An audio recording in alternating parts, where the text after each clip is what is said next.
Guys, this is Ritu Tamrate. I hope all of you are safe and fine at home and watching my videos. So today we are going to start the final part of the story, the diamond necklace. So the present story is about a beautiful damsel which we have till now read, who was not actually satisfied or contented with the kind of life she was compelled to lead, or she was forced to live for that matter. So, therefore, she was not happy whatsoever with the mediocre means of living she had got at the moment of life or at the moment of time in her life. So, she is the main protagonist of the story. So, what happened with her? She lost the necklace of Mrs. Forestier, and after that, her life was full of miseries. Okay, so up to here in our last video, up to here we had done. So today we are going to start from here. Next day, they took the box which had held the necklace to the jeweler, whose name was inside. He consulted his books. It was not I who sold this necklace, madam. I must have merely supplied the clasp. So what happened? Actually, when the necklace was lost, then again it has come. So what they had decided to buy for another necklace, so that they could return the same necklace to Mrs. Forestier, as they had lost the original one. So what happened? They took the box in which the necklace was kept. Actually, they wanted to reach the same shopkeeper on any account from whom the necklace was bought rather. So what happened? Next day they took the box. And they reached the same shopkeeper, the same jeweler for that matter, whose name was written inside the box. He consulted his books, and there what happened?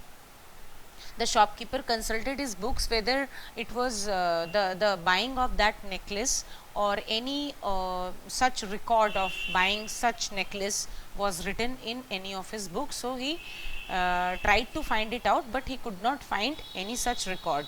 So he said it was not I who sold the necklace. So shopkeeper informed the pair, or both of them, Mr. and Mrs. Loisel, that that it was not the same shopkeeper who had sold the necklace to Mrs. Forestier.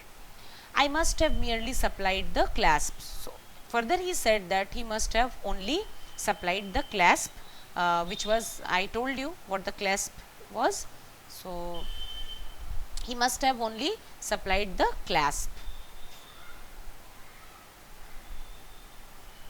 Okay, they went from jeweler to jeweler searching for a similar necklace. So after that, having been hopeless, what they did, they went from pillar to post. That means they searched each and every jewelry shop in the hope that they would get same kind of necklace which they had lost. Why? Because they had to replace the necklace, and they wanted same necklace, same substitution of that trinket, not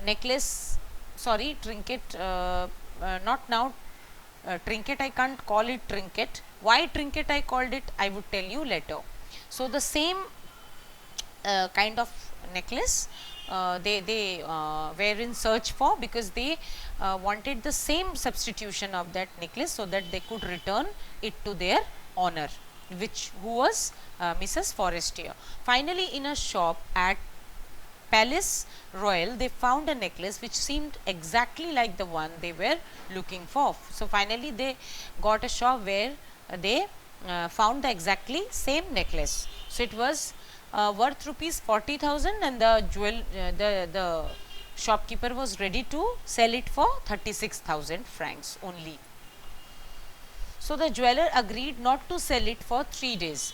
So actually what happened, the couple must have told the jeweler about all their story, what actually had happened with the necklace and they were still searching for. They had informed the police. Maybe after some time they would get the necklace. So in that case, at that moment of time they were not ready to buy that necklace. So they must have asked the jeweler to keep the necklace and not to sell it off to anybody else for 3 days. If suppose they found their original necklace, in that case he could sell the substitution one to any other person. So after hearing their story, the jeweler must have agreed to that. That's why he told that he would not, or he was not going to sell the necklace for next 3 days. They arrived at the understanding that he would take it back for 34,000 francs if the first one was found before the end of the February. So what happened? As I told you, that the couple must have told the jeweler about the story of the necklace, how it had lost, how it got lost, and what how they were searching for the original one. And if suppose they really found the original one, then in that case the shopkeeper or the jeweler would have to take the substitution one back.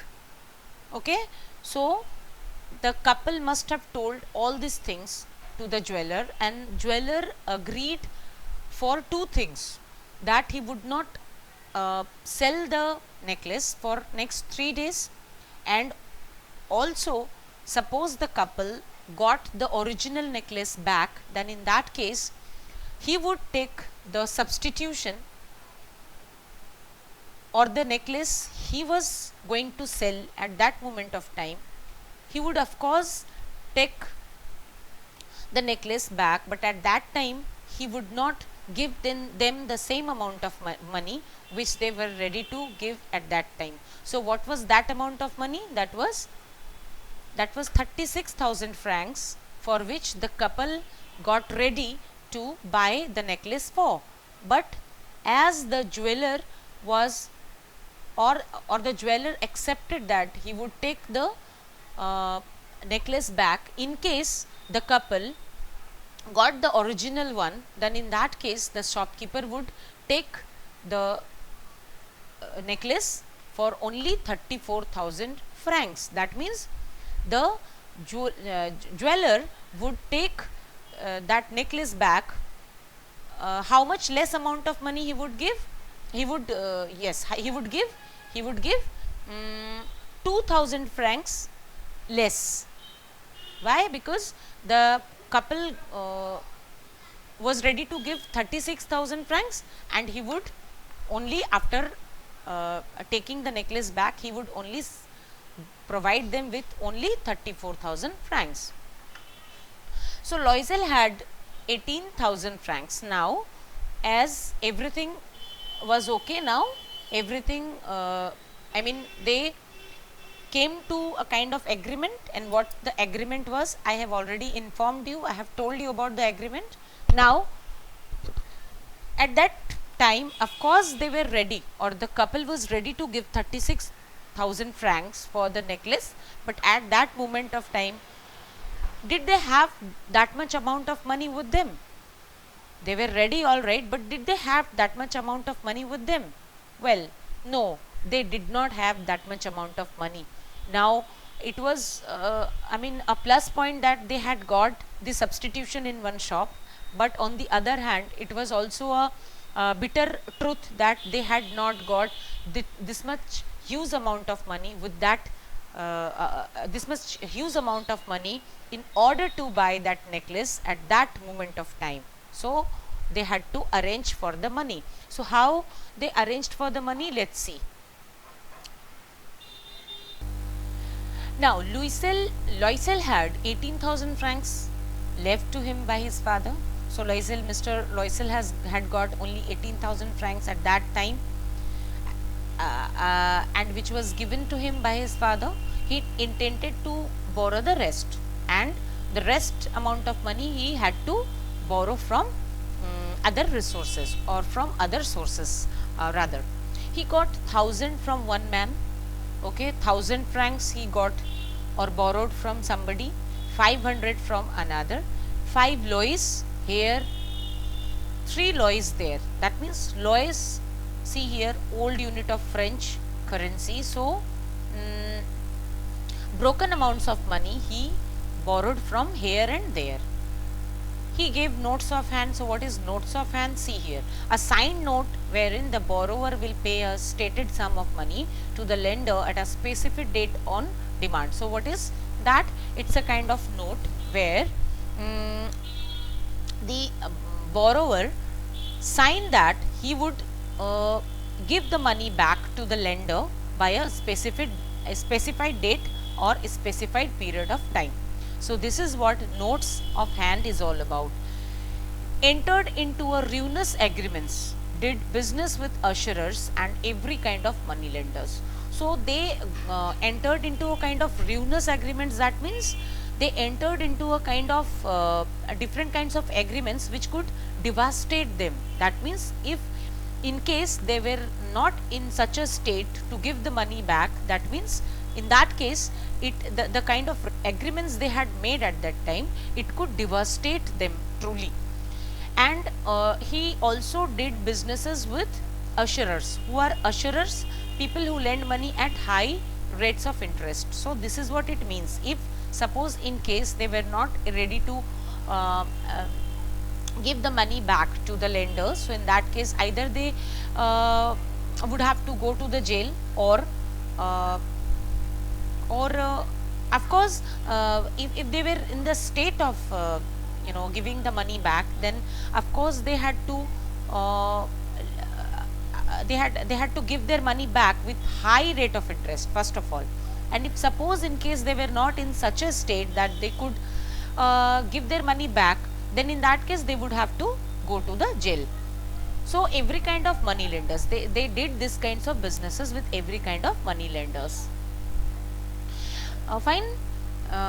So when Madame Loisel took back the necklace to Madame Forestier, the latter said icily, you ought to have brought it back sooner, I might have needed it. So unaware of all these things what were happening with the couple, or what were happening with Mr. and Mrs. Loisel, so coolly and so calmly Mrs. Forestier told Loisel or Mrs. Loisel or Madame Loisel that she could have brought the necklace somewhat or she could have brought the necklace a little early, as she could have she could have or she could have been in the need of that necklace somewhat earlier also.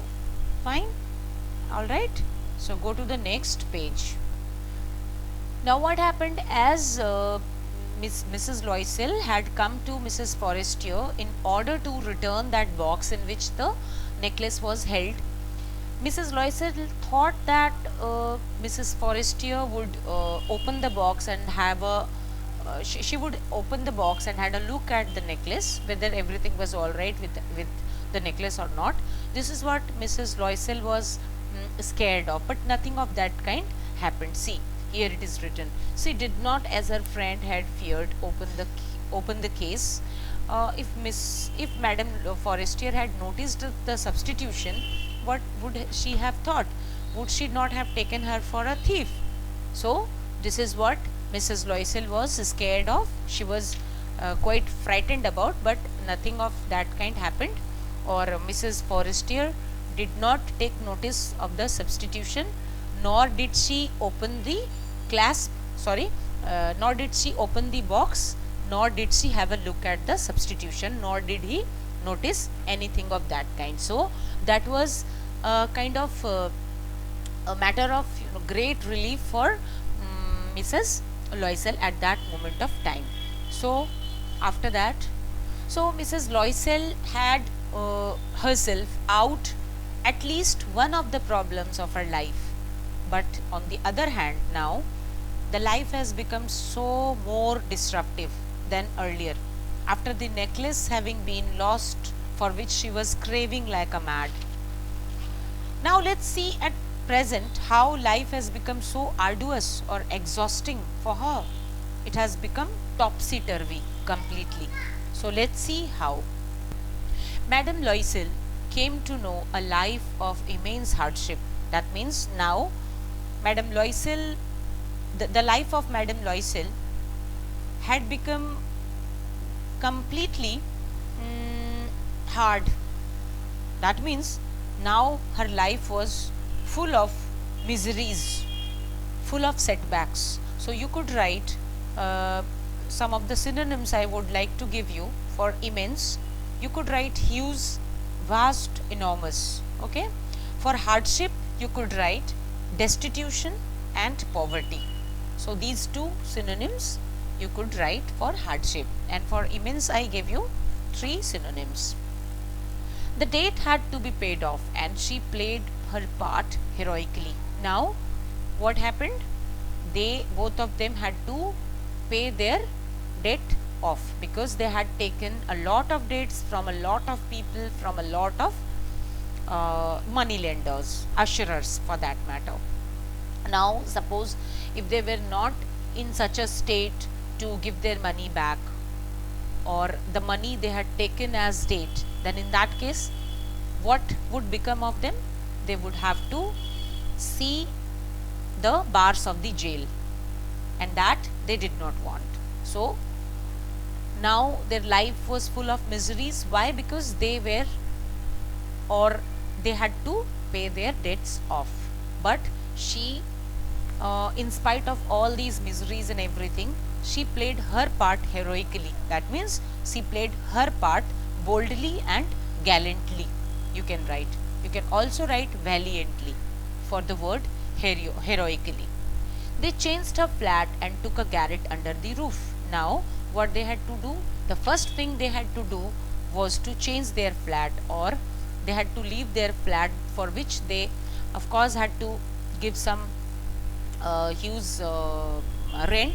Now they had been shifted to a garret under a roof. What is garret? Garret is a little small room which is on the top floor of the roof, and that's I mean a little bit uncomfortable for a person to live, because that's really on the top of the roof, and all the time it's heat, and you know the uh, the the uh, the the effects of sun or heat, the effects of winters, everything, the effects of cold weathers and everything they had to face over there, or somebody has to face if a person lives in such kinds of garrets. So they were compelled to live this kind of life because they had to pay their debts off.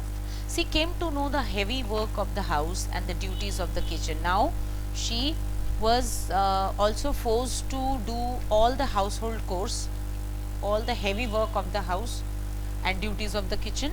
In the market also she haggled and fought for every half penny. That means, what is the meaning of haggle? Haggle means bargain or knock down.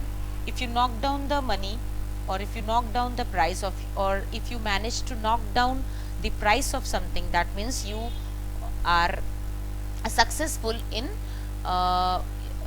making the shopkeeper accept the lesser amount of money or lesser amount of price which you are offering to him. So this is what is called bargaining or negotiation, also you could write in your answer sheet. So where we were? Yes, every month notes had to be paid off. So notes of hands I have already told you about. So they were also they had to pay off the notes every month, and others renewed means, if suppose by the agreed period of time they were not or they could not pay off the money, so in that case the date was renewed, or the next date or the new date was written by the assurer, that okay, by if you are not able to give your money, or if you are not able to pay off your dates by this time period, then okay, I am giving you the next date, and by which you have to pay off your money. So this is what is called renewing of the dates. So time gained. So of course in some of the notes they got some more time. Her husband worked in the evenings and often at night too. This life lasted for 10 years. So her husband also had to do work for more hours. This is called overtime. If you are working in your office for more than for more time or for more hours than is actually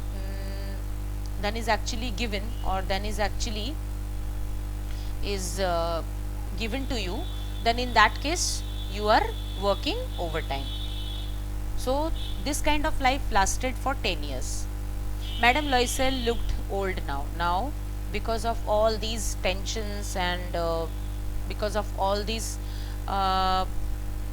hazards in their life, Madame Loisel started looking so old. Now, she was no more beautiful as she was 10 years back. Her hair was badly done. That means some of her hair, some of her hair was finished actually. They had gone. Her skirts were awry. That means her clothes were not in their right position. That means she was completely looking shabby, or she was not looking as luxurious or as charming as she used to look. Her hands were red. So uh, having to do so many things at once, now her hands started looking red out of the hard work she had to do. But sometimes her husband was when her husband was away, she sat by the window and thought of that ball at which she had been so beautiful and so much admired. What would have happened if she had never lost the necklace? So sometimes by the window, when her husband was not there in the house, she used to sit by the window, and she would think about the ball party where she had gone and where she was looking so beautiful, and uh, she was so looked for by everybody. What had happened if that necklace had not been lost, or that necklace was not lost? What would have happened? She would not have got into this much of hardship. She would not have got into such a kind of life now where she is in. So everything she would think about, or she used to think about all these things sitting by her window. So one Sunday, as she was walking along the Champs Elysees, she saw Madame Forestier, still young, beautiful, and attractive. Madame Loisel went up to her. Good morning, Jenny. Then what happened? One day she came across, by chance, you could say, by chance, she came across Madame Forestier, who was still very beautiful to look at, as of course she was wealthy. Uh, wealthy, and she was a woman of lot of wealth. That's why, of course, money makes everybody beautiful and smart. So as it was, she was still beautiful and she was still attractive. So going up to her, Madame Loisel bid good morning to Madame Forestier, and what she said, Jenny. What she called her? She called her Jenny. So the other was surprised at being so familiarly addressed by a strange woman. So what happened? Mrs. Forestier got surprised, or she got astonished. Why? Because she thought in this marketplace, or there, the place she was standing, who could call her with such a familiar voice. So she was startled by being called at, or called out, by being called out by a strange woman. But madam, I don't know you. What she said? She did not know Mrs. Loisel. I am Mathilde Loisel, she said, I am Mathilde Loisel. Mathilde, how you have changed? Then see, now she really got startled just having look at Mathilde, because she was not no more as beautiful as she used to be. Now she would look unattractive, and she would look older than her normal years, or older than her original years. So Forestier could not recognize her. Yes, I have had some hard times since you last since I saw you last, and on all on your account. Then what she said, what Mathilde said, that she had got some time of hardships, and all because of Mrs. Forestier's. Then again she got startled as to why because of her. She had not done anything of that kind with her. So Mrs. Forestier again got startled, or again got surprised. On my account, how was that? She was so startled that she asked this question. She put up this question to Mrs. Loisel. Do you remember the diamond necklace you lent me for the ball at the ministry? Then Mrs. Loisel reminded Mrs. Forestier of the necklace which she had borrowed from Mrs. Forestier in order to attend the party, or in order to attend that ball in the Ministry of Education. Yes, well, I lost it. Then Mrs. Forestier said yes, she remembered well. Then Mrs. Loisel said, well, I lost it. Mrs. Loisel now, after 10 years, Mrs. Loisel told Mrs. Forestier that at that moment of time she had lost her original necklace, and she must have told the full story, about the necklace, how she got the substitution, or how she had arranged all the money in order to buy that substitution, or in order to buy that necklace, in order to return it to Mrs. Forestier. So all the whole story, Mrs. Loisel told Mrs. Forestier. Now at present, how could you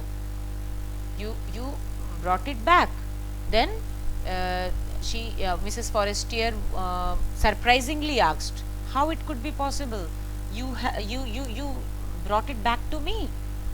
Because at that moment of time, Mrs. Forestier did not know that the necklace she was getting from Mrs. Loisel, or the necklace which Mrs. Loisel was returning to Mrs. Forestier was not actually hers, was not actually the original one, was actually the substitution of the original necklace. So at that moment of time, she was unaware of the fact, and that's why she is asking this question, how could you brought it back? I brought a similar one for the last 10 years, and then here,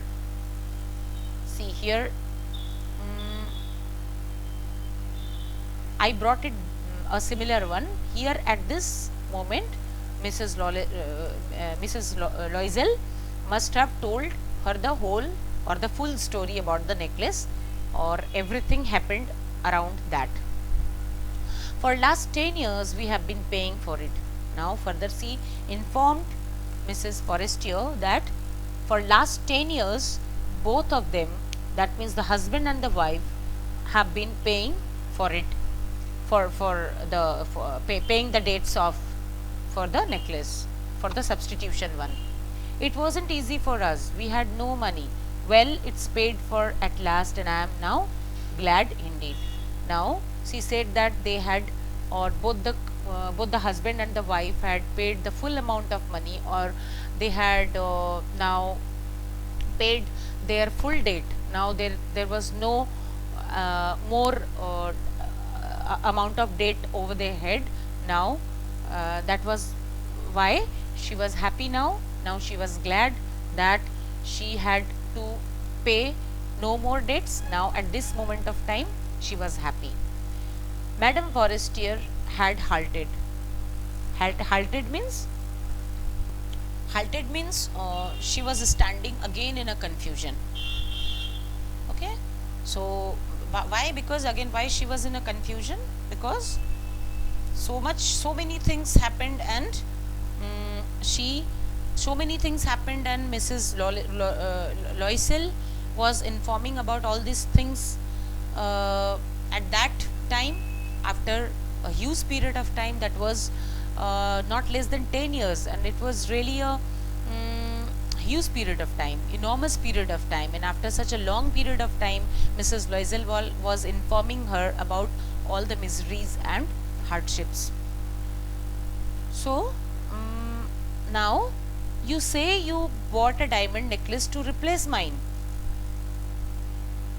Now, again she put up a question that what you are saying, Loisel, that you bought a diamond necklace to replace mine. Again she got startled, and again she was in a great confusion.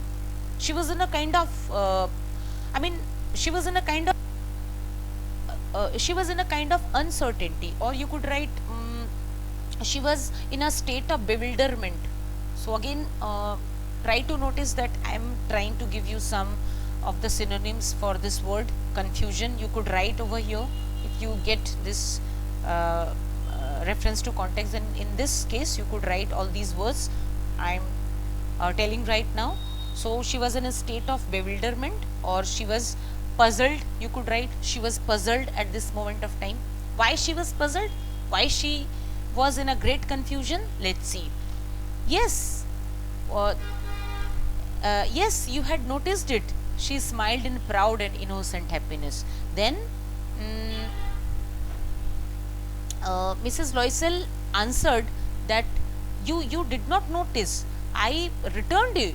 I returned the necklace. I returned your diamond necklace back to you, and that too after so much of problem, after so much of difficulties. I returned your diamond necklace, and she said all these things in much proud and innocent happiness.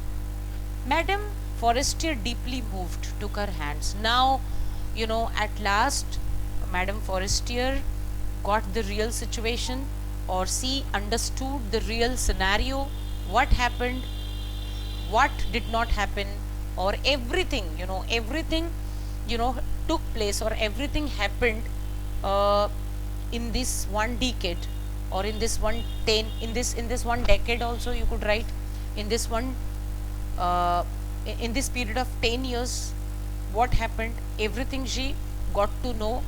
And I mean after so much of confusion, now she got to the point, and now she understood the real situation. Now what happened? See, Madame Forestier, deeply moved, took her hands. That means, having understood everything, now Madame Forestier, what did she do? She took Mrs. Loisel's hands into hers. Now she was deeply moved. That means she was emotionally touched. Now she was emotionally touched in the sense, when she came to know about so much of hardships and so many things Mrs. Loisel had to do in order to return the diamond necklace to Mrs. Forestier. Then she was emotionally affected, and she was emotionally touched at the same time. And then she took Mrs. Loisel's hands into hers. Oh, my poor Mathilde, but mine was an imitation. It was worth at most 500 francs only. Oh my God. What she said, can you listen? Can you believe in your ears? That the substitution which Mathilde returned to Mrs. Forestier was actually the real one, was actually the diamond necklace, but the original necklace which had been taken by Mrs. Loisel from Mrs. Forestier, which she was wearing at the party, was not the real one. It was the trinket. Yes, trinket. Why I told you at in the beginning of the final part when I started, I by mistake I called it trinket over there itself, because it was in my mind, or it was at the back of my mind, that it was not the original one. So it just came out of my, it popped out of my mouth that it was the trinket. So what does that mean? Trinket is something which is not original. Okay, trinket is something which is imitation. So you could write, I'm giving three words: imitation you could write, trinket you could write, costume, jewelry you can write. Okay, so these three words I have given you, you could use any of them. So the original which had been lost by Mrs. Loisel was not the original one. It was only worth rupees 500 francs, and the substitution which Mrs. Loisel was thinking to be the real one, of course it was the real one, and she was returning, or she returned the real diamonds to Mrs. Forestier for the imitation one, for the fake diamonds. Mrs. Loisel returned Mrs. Forestier the real diamonds, which was worth rupees 36,000 francs in place of the fake diamonds. Okay, so this is how the story lasted, and this is what the irony of life is all about. Irony of whom? Actually, this is the irony of all those people who are not satisfied with the kind of means or with the kind of resources they have been bestowed upon by God. Actually, you know what the lesson of this story is? Well, whatever means you have got, or whatever resources God has bestowed upon you, you must learn to be contented out of that only. Otherwise, it is something which is going to prove as extremely detrimental or exceedingly dangerous, as it was proved in the case of Mathilde. So what is the lesson? Once again I am telling that try to be contented, try to be satisfied with whatever means of life you have got, try to be happy with whatever you have got in your life, or whatever God has given you. Okay, so the story is finished now. Again, I would like to tell you people that if yet you have not subscribed to my channel, then please do subscribe to my channels. Once again, I would like to inform you that I have got two channels. First, Literature with Ritu, in which I have started teaching you each and every chapter with the meaning of each and every line, with the meaning of each and every word for that matter. So and another channel is Social Studies with Ritu, in which I have started teaching you guys each and every chapter of social studies. So let's talk about first Literature with Ritu. So this is one of my channels which is quite unique in its own way, as I'm giving synonyms, I'm giving idioms, and I'm giving the meanings of each and every word. I'm giving the meanings of each and every line in each and every chapter of English literature world. Fine. So again, if you like my ways of explanation, my ways of teaching, please like my videos, subscribe my videos with your friends, share my videos with your friends, and don't you forget to press on the bell icon so that you could get regular updates of my videos as I am uploading them. And again, I am asking you guys, please subscribe to my channels. Also ask your friends to subscribe my channel. So let's meet in the next video with some new chapter, with some new ironies of life. As you know, the English literature world is full of these stories related to the real problems of our society. Really, English literature world abounds in the stories which are the stories of our own, which are the stories of the real world. So again, we will meet in some with some new story, with some new chapters. So till then, bye bye, take care and be safe.